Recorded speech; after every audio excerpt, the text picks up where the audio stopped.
Hi guys, Peter Finch here, and it's a video today about overswinging, why you are overswinging, and if you should actually apply some time and effort to stop the overswing as well.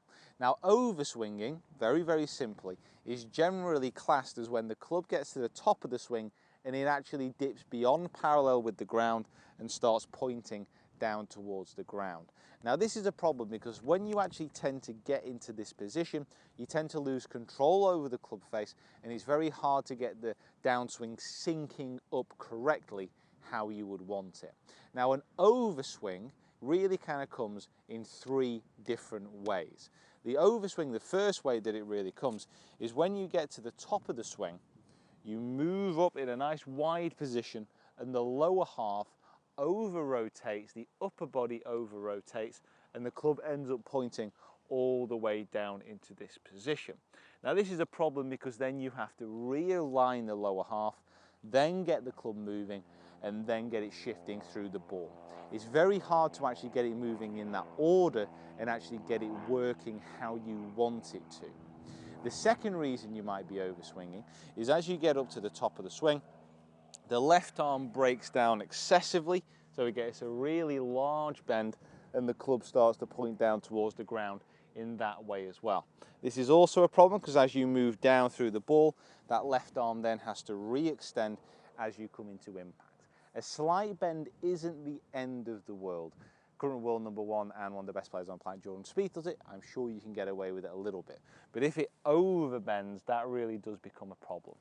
The last reason that you could be overswinging is as you get up to the top, the wrists hinge excessively and the club points straight down towards the ground. Now this is an issue as well because you can develop a lot of power from that position. The problem is you can also develop a loss of control. And that's really the key, because I do give lessons to quite a few people who have quite a pronounced overswing. It's kind of a long way past parallel, but it doesn't seem to affect them when they're hitting shots. They still have a level of control. If it does dip slightly beyond parallel, it's not the end of the world.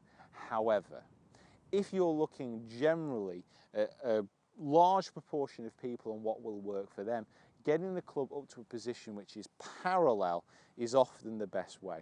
Even if it's slightly before parallel, if you can get a very good body turn, if you can get good extension with the arms and keep the lower half nice and stable, you can get the distance as well. Actually getting an overswing will generally increase distance for people, but it will also, like I said, increase the lack of control. So just actually check and see if you have one of those three problems. And if you do, you can work on them individually.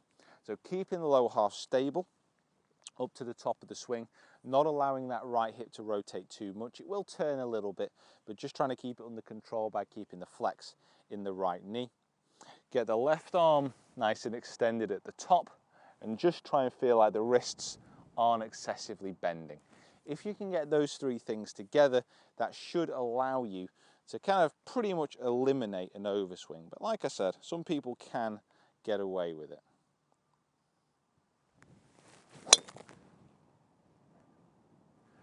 What I would suggest, guys, is if you are having an overswing because of one of those three issues, if you're finding it detrimental to your game, work on these things and let me know how you get on. If you have a slight overswing and it doesn't seem to be affecting your game, don't worry about it. You should be able to actually manage it okay.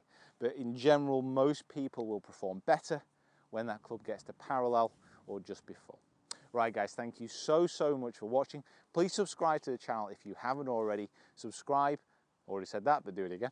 Comment in the box below and follow me on my other social media platforms as well. Guys, thanks for watching and we'll see you next time.